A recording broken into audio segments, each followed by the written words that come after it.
Hey, friends, thanks for joining us on The Line of Fire today, where we tackle your questions. You've got questions, we've got answers. Most Fridays, phone lines are open, and they're ringing the entire show with your best questions, Bible, theology, and you name it. Today, we are responding to questions that were posted yesterday on Facebook and Twitter. So don't post them now, because we've got many, many questions to get to. I'm going to get through as many as I can, as concisely as I can, but those that require more attention and detail, I'll do my best to give that as well. So don't call in, sit back, enjoy the broadcast. I'm going to start over on Twitter, and let's just see if I can scroll down to see which some of the first ones posted were.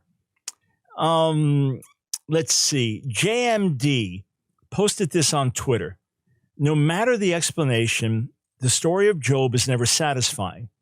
Israelites being told to leave nobody alive, man, woman, child, or animals, God's absence on earth, problem of suffering. So that's a bunch and big ones.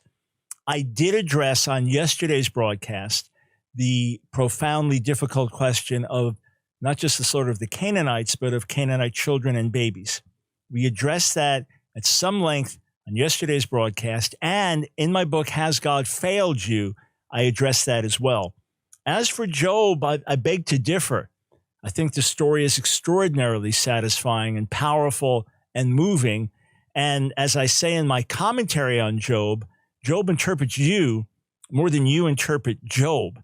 It's a humbling and overwhelming book, but God put in the word for the whole world to see that sometimes inexplicable things happen to the righteous.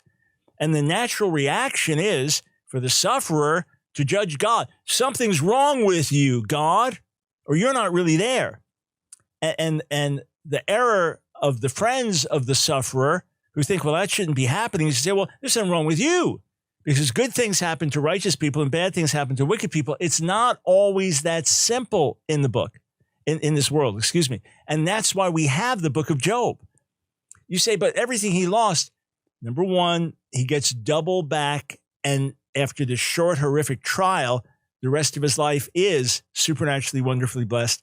As for children, there's the reunification in the world to come, which is why he does not get double the children. But the unspeakable loss, that's what happens in this world. Tragedy, pain, hardship. But another great lesson, that's not God's heart. That's the destroyer.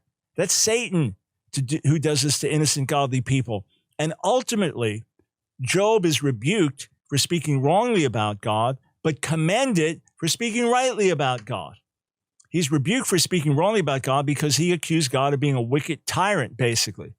He was right in speaking about God because he knew that the God that he worshiped didn't do these kinds of things, and that therefore there had to be justice in God's universe, and somehow he would be vindicated, which he was. So if you can, dig in, get my commentary on Job. It's called Job, The Faith to Challenge God, a new translation and commentary. If you want something shorter, I have an important chapter on Job in my book, Has God Failed You? Asking the question, what would Job say? So you can check out the book, Has God Failed You? That also deals with the problem of suffering as well. I can't answer all of these questions. I'm trying to do one per person. So you hit the nail on the head with key questions here. But I deal with the problem of suffering as well, and has God failed you? As for God's absence on earth, I would emphasize God's presence. I would start to build yourself up and encourage you by what God is doing in the earth today in ways that are shocking and amazing. The more you see of that, the more encouraged you are. Check out the new book by Craig Keener, Miracles. He has a 2-volume major scholarly study, but he has a paperback version, shorter and more popular, that will really edify you and build you up, well-researched and encouraging. All right, let's see. Tim asked this on Twitter. The conflicts between Reformed and Pentecostal theologies, are they both right? Is the turning point at the cross? Did theology change, grow after the resurrection? I would like to call myself a Reformed Pentecostal. There is no contrast between Pentecostal beliefs that the gifts and power of the Spirit are for today, that the baptism of the Spirit is an equipping for believers subsequent to salvation, that God heals miraculously today, that we can call on him to do these things. There's no contradiction between that and the 5 points of Calvinism. They really intersect on different levels. Now, the vast majority of Pentecostals in the last 100 years have not been Calvinists, and the vast majority of Calvinists are not Pentecostals, but there's no conflict between those.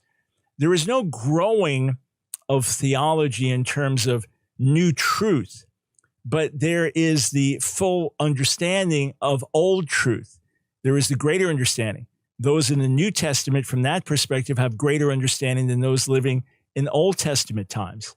And in our own lives, we can grow in our understanding of what is revealed in the Word, but there's not going to be new revelation beyond what's written in the Word in terms of who God is and how we are to live.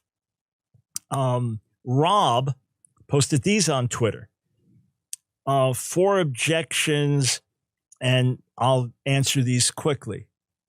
Number 1, what do I have to be saved from?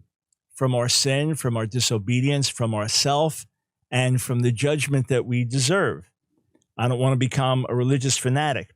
How about becoming a devoted follower of Jesus who has an intimate relationship with God and learns to love God and love his or her neighbor? 3, all my friends will think I've gone off the deep end. Well, you can't live your whole life worrying about what your friends think. Many of us would never get anywhere. New inventions would not be made. New paths would not be trod. New initiatives would not be taken if we lived our whole lives worrying about what our friends think. And hey, maybe you need to leave their lifestyle in order to help them. 4, there's no scientific proof for that. Well, you can't have scientific proof for, say, beauty, right? There's certain things that you can't have scientific proof for, such as spiritual truth, but that doesn't mean that these things aren't real. You know, what is the scientific proof of love? Some of the most important qualities of life are not scientifically proven, right? What scientific methodology did you go through before you got married to determine this was the right person? So that's not how we live our lives. But that which the Bible states is scientific fact is scientific fact. It won't contradict that. Last but not least, who is this so-called Michael Brown guy? Oh, boy, that's the biggie, right? Anyway, AskDrBrown.org. Just check on that. Check on About to find out more about who I am. All right. Wayfarer. All right. 3 questions, but I'm going to respond quickly to these. Some of those, like problem of suffering, I just couldn't respond to as quickly, so we answered some questions in greater depth there. Wayfarer, 1, when people feel they or someone else is good enough. 2, when people say that there's no life after death. 3, when people say that each religion has some truth, but we can't fully trust any. So the first thing is to really look at what this person says is good enough, and then say, well, let's listen to what Jesus has to say. And read some of the Sermon on the Mount to them. That ends that. Most people affirm the 10 Commandments. Say, okay, well, do you live by these? And the more we probe, the more the answer is no. The second thing, when people say there's no life after death, say, well, obviously we can't prove that from our vantage point, but does it make sense to you that this is it? Does it make sense to you that the dreams and the ambitions and everything, that they just end here? Does it make sense to you that there can be no justice, no ultimate justice? For the murderer that gets away, for the rapist that gets away, for the parents that abused a child. How does it ever get fixed? Does it make sense to you? And if there is a God who created us, wouldn't it make sense that there is final justice and the fulfillment of the things that were put inside of us? And don't we feel on the inside as if we're supposed to keep on living? These are not definitive truths. There are fascinating near-death experiences or post-death experiences that have detail and information that are fascinating, that can point people in the direction of life after death, or even the existence of a spirit within a human being. There are wild experiences that are documented of people being operated on in a hospital. And they tell the family afterwards, yeah, my heart was breaking for you, during surgery, because I saw you outside the waiting room. You were just weeping. And okay, you could guess that was the case. But when they said, what do you mean you saw us? Like, oh yeah, you were wearing this outfit, you were wearing this, you were sitting over here, you got a phone call right in the middle of things, and you were crying even more trying to talk on the phone. It's like, How'd you see that? You were in the operating room down the hallway because your spirit saw it. So those things point in that direction. And when people say each religion has some truth, but we can't fully trust any, say, is that always true in life? In other words, when one doctor tells you this is a healthy lifestyle and another doctor has a different viewpoint, because they're different viewpoints, does it mean that no one really has the truth? And what about the fact that Jesus makes absolute claims to be the only way to the Father and that there's no salvation outside of him? He's either right or he's wrong. Islam makes absolute claims. So they all can't be right. Why can't it be that there's one true and the others are counterfeit or distortions of the true? Why can't that be the case? And if there is a God, doesn't it make sense that he sets the standards, right? You're the boss of a company. You set the standards. You decide who gets hired and who doesn't get hired. Well, why can't God, who's the boss of all bosses, say, this is how I set things up. This is truth. And we have to do our best to find out what that truth is. All right, let's see here. Achil Chi or CH. I actually answered one of your questions yesterday, but I'll do it again quickly. I'm from India. I heard a lot of Jews say they won't believe in Jesus because Judaism utterly rejects human sacrifice. What's your response? We utterly reject it. Absolutely reject human sacrifice. 100%. But Judaism teaches that the death of the righteous atones for the sins of a generation. And Jesus laid his life down for the sheep. It would be like this. There's a train that's out of control and it's going to crash. And when it crashes, hundreds of people are going to die. And someone is able to jump in front of the train and they throw their body in front of the train and it slows it down enough to stop. Well, they willingly gave their lives to save everyone on the train. That's not human sacrifice. That's someone doing it. Or here in war. I mean, I actually saw some Christian movie about this many years ago where that's what happened. But you know, look, in war, it happens regularly that someone hears a grenade and a soldier throws himself on it. So he blows up and the others there with him don't blow up. That's not human sacrifice. That's laying down your life to save others. That's what Yeshua did. And it's widely taught in Judaism, the atoning power of the death of the righteous. Volume 2 of Answering Jewish Objections to Jesus, I believe objection 3.15, I get into this in real depth. If you sign up for our emails, AskDrBrown.org, you'll get a mini version of that as well.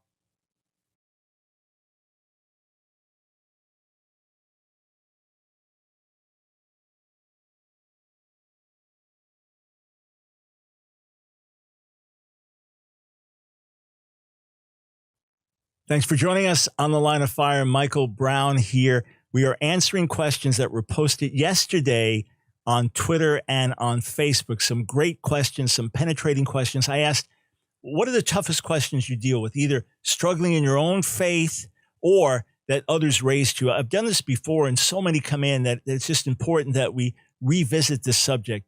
Somebody wondering, can we trust the Bible now? So many wondering, can God be trusted? Is he really there? And turning away from the faith. It's so important that we address these questions. All right, I'm going to go over to Facebook now. These questions were posted yesterday.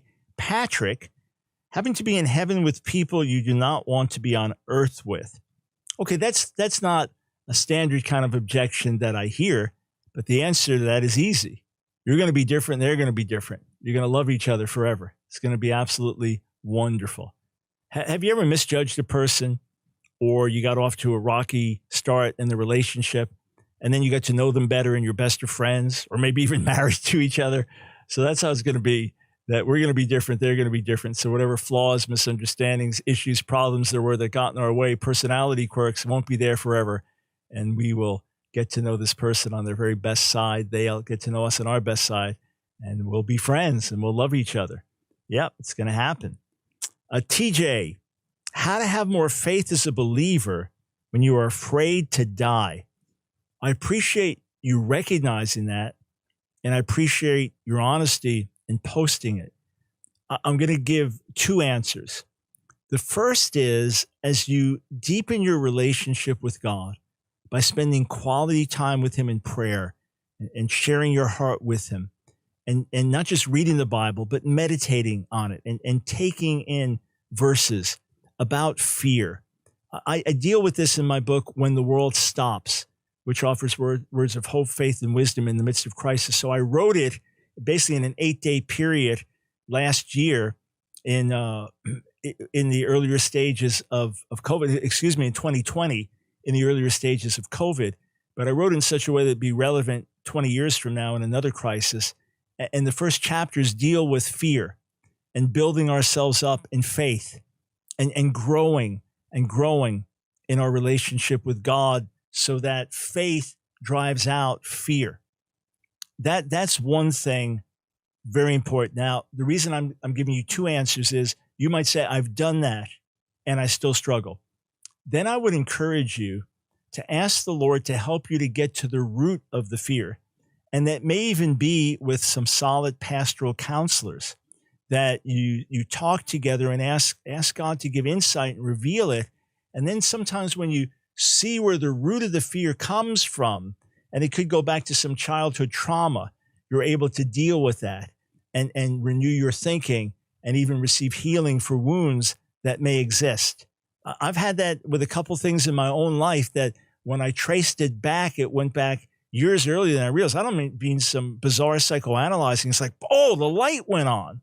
And when I saw it, I was much more able to deal with things in the here and now. Let's see here. Okay, that's just a positive statement. Mark asked this: why does God allow iniquity if he knows it will cause the love of many to wax cold? He knows this and he knows our hearts. Is that the answer? This life is nothing more than a waste of time. I hate it.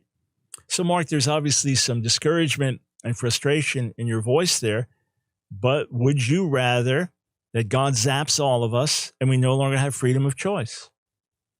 Sometimes you might feel that because we keep doing wrong things, but don't you want your essential freedom? Do you want it to be that you only do what you're programmed to do? Do you want it to be that you don't have the option of choosing love or hate, choosing good or bad, determining your course? Because unless God lets us make choices, then we are pre-programmed, just preordained to do a certain thing, follow a certain script, and there is no freedom, there is no choosing. If he gives us the choice, then we're going to do bad things. The good news is God brings good out of evil. God brings light out of darkness. COVID is a terrible thing. It's an ugly thing. It's a destructive thing. It's an evil thing. Whatever its origins, it's brought terrible suffering on millions and millions of people, hundreds of millions on different levels around the world. But, we've been talking, as family, and Nancy and I getting COVID at the same time last year, right after Christmas. And we see how it's being used for good. Oh, the thing itself was destructive. And I was in the hospital for a day because the things had triggered with my heart. But we've looked at good that's come out of this in terms of things in our own lives and how we're approaching things and even, stuff that was uncovered that may have been there with my heart before that we're now addressing and dealing with so I can be healthier than I've ever been. I mean, that's the goal. And things Nancy's looked at in lifestyle and said, yeah, this. So good can come out of something that is in itself bad. And that's what God does. He's a redeemer. Lee, what about the idea that we all have the same God? Well, does that work, to go back to things I was saying earlier, in another area of life? In other words, if I play baseball and you play basketball and someone else plays tennis and someone else plays racquetball, someone else plays cricket and someone else plays soccer, can I say, well, we all play the same sport? No, obviously not. If Christians believe that God is triune and Muslims and Jews believe he is not, and Hindus believe that he has millions of different manifestations that are then worshiped as gods, well, how can it be the same God? It can't be. And when one person's God, right, the God they created in their own mind, when one person's God said, hey, yeah, same-sex relationships, as long as they're based on love, that's good. And another person's God based on Scripture says, no, that's not good. Then it's obviously not the same God. So I would just press the issue, right? So if it's all the same God, then this, then this, then this. If it's all the same God, then that's God's standards will be the same. If it's all the same God, then that God's judgments will be the same. And then if Jesus says, I'm the way, the truth, the life, no one comes to the Father but through me, John 14:6, and Peter in Acts 4:12 says there's salvation in no other, there's no other name under heaven by which we must be saved. If that's written in the New Testament, and Jesus is revealed as God in the flesh, the Son of God, and Islam says he's not the Son of God, and Judaism says he's not the Messiah, how can it be all the same God? It's completely contradictory. Now, you could say everybody's wrong, or everybody has a little part of the truth, and then you have to deal with those arguments. But to say we all have the same God, obviously not. Bruce, I've had an atheist tell me that religion in general is just a crutch for people who don't understand the world they live in. A disingenuous argument, to be sure, but one he consistently asserted. So the first thing I would say is if we knew our condition, we would know that we need more than a crutch. When someone who can't walk is given a wheelchair, that's a good thing. That's a positive thing. If we fully understood the depth of our sin and guilt and depravity, we would realize we need much more than a crutch. That's the first thing.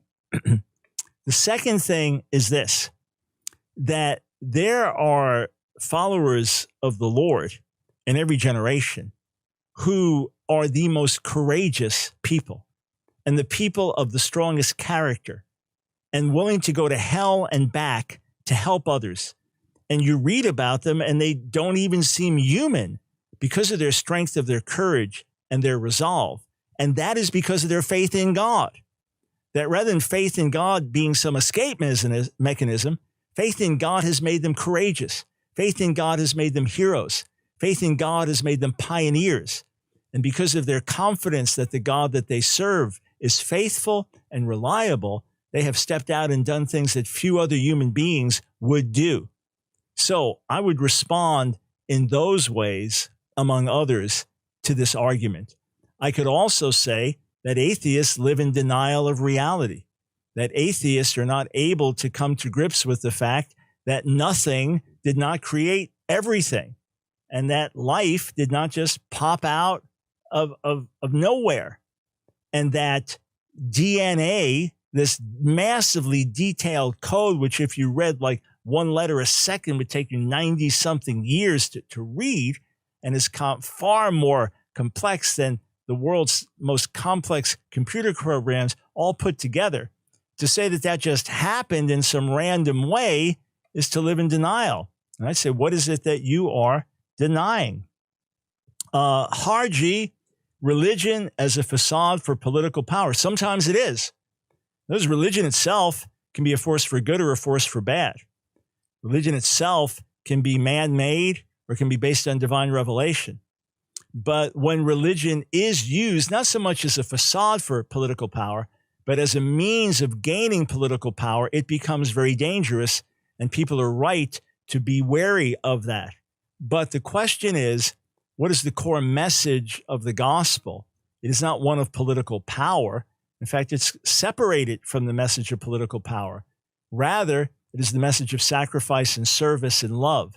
It is the message that God so loved the world that he gave his one and only Son, that whoever believes in him should not perish, but have eternal life. It is Jesus saying, I did not come to serve, but to be, I did not come to be served, but to serve, and to give my life as a ransom for many. It is God sending his Son as the mediator between a sinful, fallen human race and a holy God, so that we could be reconciled to God. And our message now goes to the world, 2 Corinthians 5, be reconciled to God. So anything but a message based on political power. And when political power becomes central to religious faith, it does get corrupt. Let's agree on it. I have a major book coming out later this year and should be in September on the political seduction of the church. So this is a real issue and a problem, but it doesn't take away from the truth of the gospel. This only comes when we stray from the truth of the gospel.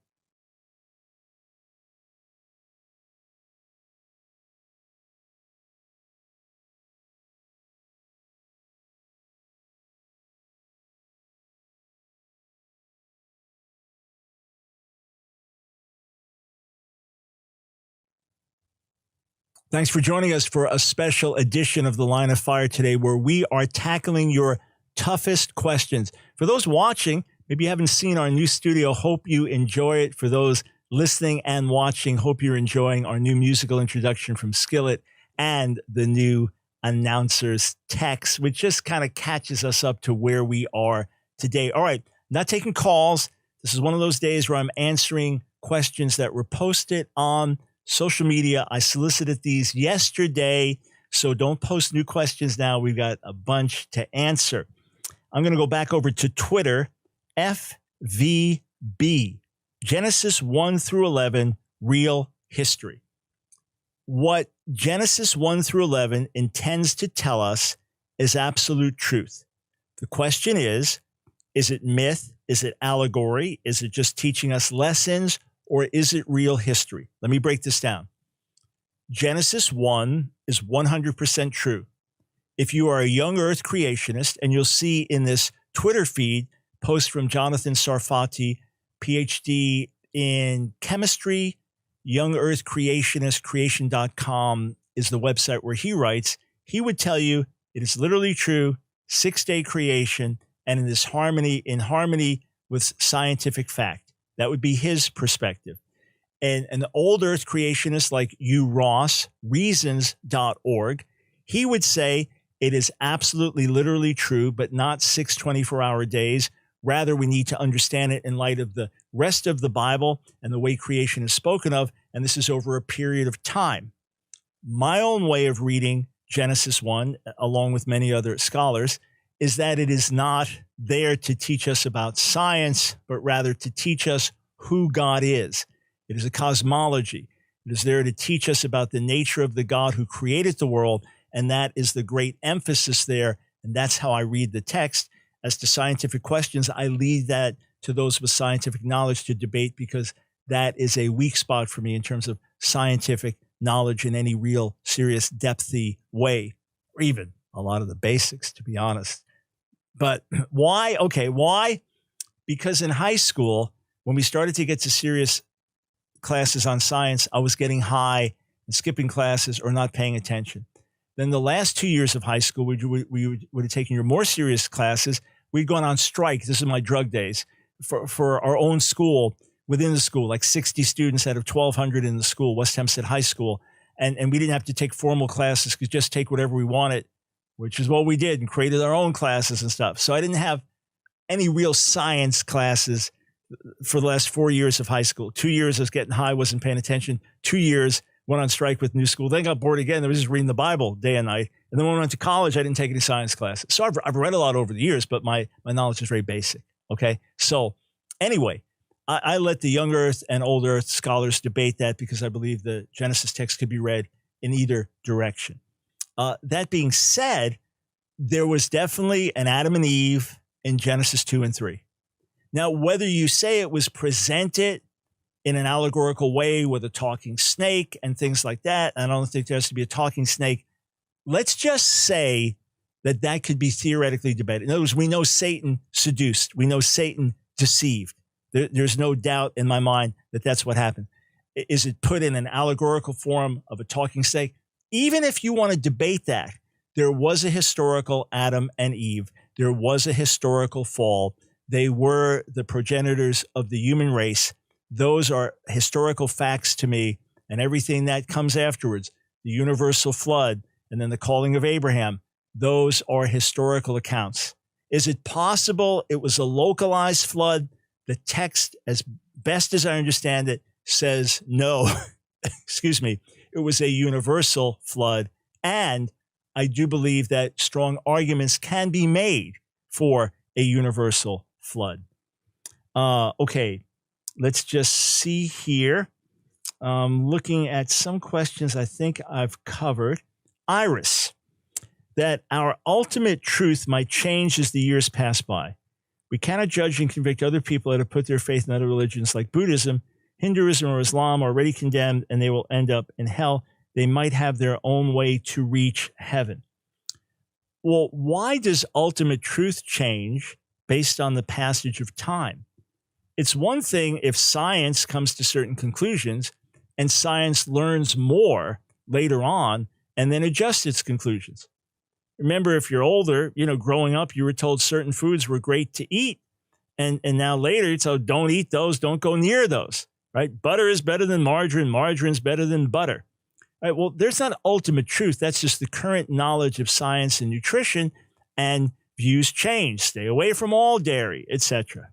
So that's one thing. But when God reveals himself in absolute and definitive ways and says, this is the truth, this is who I am, and this is the truth, that doesn't change over the passage of time. That doesn't change with our age. We may get more insight, but ultimate truth remains what it is. And because Judaism, Islam, Hinduism, Buddhism, Christianity contradict each other, they cannot all be true at the same time. And I've discussed certain things similar to this earlier in the broadcast as well. Lior, discrepancies I find between Old Testament to Christianity. For example, Zechariah 14:16 through 19 says the Gentiles in the end times will have to celebrate Sukkot. So why Christians don't celebrate this holiday today? Not in the matter of salvation, just to do what God wants. Because we are in a time now where Gentiles are being brought into the knowledge of the God of Israel without having to take on the laws of Israel aside from basic morality that is then repeated again through the New Testament. That is the period that we are in, and this is the period of God's grace expressed through the cross. We understand Zechariah 14 to talk about when Yeshua returns. Now, we've already been resurrected with him, so we are now in a heavenly spiritual state and working with him to rule and reign and govern on the earth. As for those that come into what we understand as the millennial kingdom, so Jesus returns, we are glorified with him. Now he sets up his kingdom on the earth with Israel in the center as a priestly teaching nation, and the survivors of the nations that attack Jerusalem enter into the millennium. So they are not all born again as we were, otherwise they would have been resurrected with us with the Lord. This is now the time for Israel to instruct the nations in the knowledge of God, and because God is now ruling and reigning over the earth with an iron rod, this is now how people live. So Sukkot, it has its purpose, but we spiritually celebrate it now. In the future, it will be celebrated on the earth with Israel as the lead nation. So it's not a contradiction. It's different groups of people in different periods of time. And we all understand that there was a Sinai covenant and a new covenant. So we can understand that things do change on non-essentials. In other words, morality doesn't change. The nature of God doesn't change, but certain practices and customs do. Kajab or Kajabi, I was challenged by the objection that Protestants do not interpret the Bible as it was intended to be, that we do not reflect what the earliest Christians believed as evidenced by the writings of the church fathers. So the first question is, how does the Bible interpret itself? When a law is given, how is it interpreted later on? When Jesus taught a particular thing, how is it lived out by the believers as reflected in Acts or the epistles? So that's our authority. So we can learn principles of interpretation from the Bible itself. Is this a literal commit? God said, don't commit idolatry. If you do, you'll be destroyed out of the land. Well, that literally happened in a literal way. Okay, so I can interpret the words for what they say.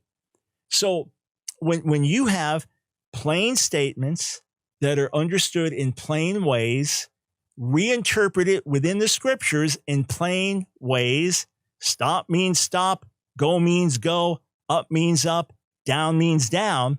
That means that the Bible is telling me to literally interpret what was spoken literally, to understand metaphor for metaphor, simile for simile, to understand poetic speech versus historical narrative, to understand these things. The Bible itself is telling me to do that. And then the Holy Spirit has been given to us to help us do that. That's what the Bible says. All right. So if a later church father, 300 years later, has a different interpretation, why would I even think of following that? And what's interesting is the further back you go, right? So to the earliest documents, you're not going to find the teachings of Catholicism there or distinctives of Greek Orthodoxy there. It's only over the passage of time. And the more the passage of time, the more these church leaders got away from some of the foundations. But if you want to talk about, say, the infallibility of the Pope, where is that anywhere in the Bible or in the early church fathers? It's not. If you want to talk about aspects of Mary and Mariolatry, where is that? Not just in the New Testament, but in the earliest church fathers. It's not. Many of the distinctive, the Mass and things like that, and what takes place. Say in Catholicism, with all respect to my Catholic friends, you certainly don't find them in the Bible, but you don't find them in the early church leaders either. Does that mean you throw them all out? I would say yes. If it's not taught clearly in the Bible and it's a major doctrine for you, then yes, throw it out and reevaluate it. But I have no problem whatsoever saying the scriptures are the authority, and the scriptures teach us how to interpret them and understand them. That's one. And the further back you go to the earlier writings, the less of the later new traditions you will find. And that's why there are plenty of Protestant church scholars who read the literature without a sense of deep contradiction. Let's just see here. The story of Joshua and the sun stopping. This is from Cedric. And once the Muslim told him that the suffering servant of Isaiah 53 speaks of Jeremiah, his evidence was some statements from Jeremiah's suffering that parallel the suffering servant of Isaiah. The parallel would be Jeremiah saying, going like a lamb to the slaughter. But Jeremiah did not die for the sins of his nation. The people of Israel and Judah were not healed by Jeremiah's suffering. No such thing whatsoever. And there are many other things in Isaiah 53, which is 52:13 down to 53:12, that have no connection whatsoever to the life and ministry of Jeremiah. That's why it's a very, very obscure tradition that claims that it points to Jeremiah. As for the story of Joshua and the sun stopping, someone else asked that as well on Twitter. The simple answer is that Joshua was using observational language. Just like to this day, we talk about the sun rising and the sun setting, or wasn't that a beautiful sunset? So from his perspective, he asked for the sun to stop. The supernatural thing is whatever God had to do in the universe to cause that to happen. That's why it was a great miracle. That's why it's something that happened one time only. But when he commanded the sun to stop so that they could further defeat God's enemies, from his perception, that's exactly what happened. But to repeat, the Bible uses observational language, and we do it even to this day.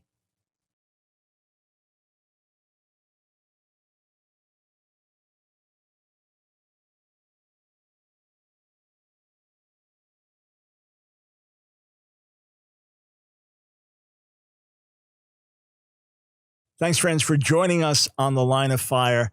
I want to go straight back to your questions on Facebook and Twitter. Don't forget, friends, you can pre-order a signed copy of The Silencing of the Lambs. The cover is stunning. Subtitle, How We Overcome Cancel Culture, the Ominous Rise of Cancel Culture and How We Can Overcome It. You will find the book not just eye-opening, but inspiring, stirring, faith-building, and moving you to action. Literally, it could change your life when you read it. And you could be empowered and emboldened to stand and speak and help overcome cancel culture. The Church of Jesus, the Ecclesia, the Messianic congregation cannot be canceled. Go to AskDrBrown.org. You'll see it right on the home page. You can pre-order as many copies as you want. Just let us know who you want us to sign them to. And yes, I personally sign each one. It could be the first few hundred pre-orders that come in, sign it to you, put in the scripture, and we send it out to you as soon as we can get them in and turn them around. So get them for your friends as well. I believe the book is going to help many stand up and push back against cancel culture. All right, straight to Facebook questions. Mike, deconstructionism and subjective morality. These are great challenges today, and people are turning away from the faith and, quote, deconstructing. Many of them never really had an experience in God. Maybe they were raised in church. Maybe they were convinced of biblical truth by apologetics, but they were never really born again. Or if they were born again, they didn't really have an intimate, life-changing experience with God. They can't point to the intervention of God in their lives in supernatural ways. I was talking to a ministry colleague a couple of days ago, and he said, and he's been saved almost as long as I am, almost 50 years. And he said, Mike, I could never walk away from God. The way he saved me was so supernatural, so impossible, so life-transforming. He said, I don't see how I could ever deny that.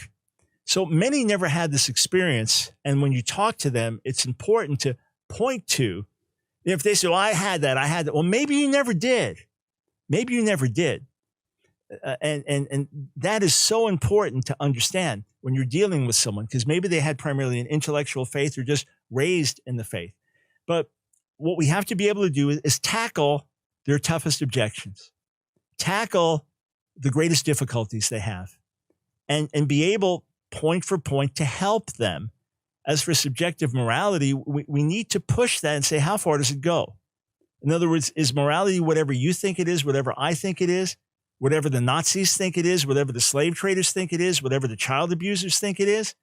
Is there no absolute right and wrong? Is there nothing within human beings that fundamentally tells them certain things are right and wrong? Where did that come from? And if all morality is subjective, then, hey, if I want your car and I've been deprived of a car and you were a spoiled brat and got it, well, it's not right for you to have it, me not to have it. I work hard. I'm going to take it from you. And if you try to resist me, I'm going to stop you. Is that right? Well, I say it's right. So we have to be able to expose the error here, and then loving and compassionately and with patience and with prayer for people address these things. Okay. Mary, the suffering of the innocent, it breaks so many hearts and turns souls from God whom they blame. Using religion or the Bible to protect the abuse of women, leaders looking the other way are actually condoning violent, controlling behavior is none of their business, right? So the second part, the Bible over and over and over calls for justice. And the Bible over and over and over speaks up on behalf of the underprivileged, the hurting, the needy, the poor, those who are social outcasts, the widow, the orphan, those who can't defend themselves. For leaders to use their leadership power to abuse someone is a heinous act in God's sight that will be strongly judged. For leaders to look the other way of things that are within their own sphere of influence and authority is a great sin in God's sight. So you can't blame God or the Bible when people in his name do the opposite of what he says. You have to blame them. As for the suffering of the innocent, it's profound. And, you know, when you're close to it, when it's your own child you held in your arms and mom, you felt the baby kick the first time and everyone's crying at the birth and just, you know, started to crawl and, you know, your little daughter started to crawl. Oh, she smiled, mommy. And you send the pictures to the grandparents and they're excited. You know, we get pictures of the kids we hadn't seen for a little while when they lived in another state. They would just cry when you saw them because of the grandkids. And at the age of 3 gets leukemia.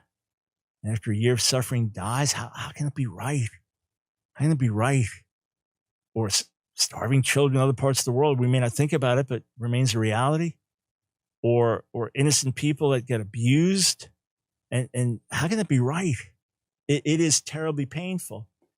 What you need to show in Scripture is God hurts over these things too. God grieves over these things too. These things cause God pain, and he will fix it in the world to come. Many times he'll do a lot of good in this world and bring redemption out of the pain so that the parents and those close to it become better people. And then they in turn go help people. And maybe that leads to someone finding a cure for this disease or working prevention against something else. So out of the pain in this world, good can come, but then God will balance it out forever and ever. If there is no forever and ever, if there is no God, it's completely random. It's completely senseless. There is no meaning to it. There is no silver lining. But with God, there can be answers. Check out my debate with Professor Bart Ehrman, EHRMAN. It's on our YouTube channel and on AskDrBrown.org. Just type in Ehrman, EHRMAN. We debated the subject, about 11, 12 years ago. Does the Bible provide an adequate answer to the problem of suffering? Let's see here. Yeah, dealt with some of the slaughtering issue. Okay, Todd says wholesale slaughterings that God condones. I actually dealt with that on yesterday's broadcast. Or does nothing to prevent, for example, the slaughter of the Bethlehem innocents. God does not stop human beings from doing terrible things. That's the reality. God does not intervene every time something wrong is going to be done. Here, look at it like this. The people that commit atrocities, that may be step 100 in the sinful development of their lives. And it may have started with a parent being mean to them when they were a kid and yelling at them and being impatient. And then a school teacher not recognizing that they had some struggles and being mean to them. And then in other words, you cannot eliminate the presence of evil in the world if you let human beings be human beings, if we have a choice. But God's a redeemer. God can fix things, if not in this world, then forever and ever and ever and ever and ever. But without God, as I just said, then the suffering is completely random and there's no possible redemption. There's no possible fixing of things. Eric, constantly being told I'm not keeping Sabbath and wrong for going to church on Sunday by my family, constantly praying they understand true meaning of Sabbath. Yeah, you have to keep praying. And sometimes people have these dogmas and you can't get them to change. Now, the New Testament does not say that the Sabbath changed from Saturday to Sunday. And the New Testament does not command us to gather on Sundays.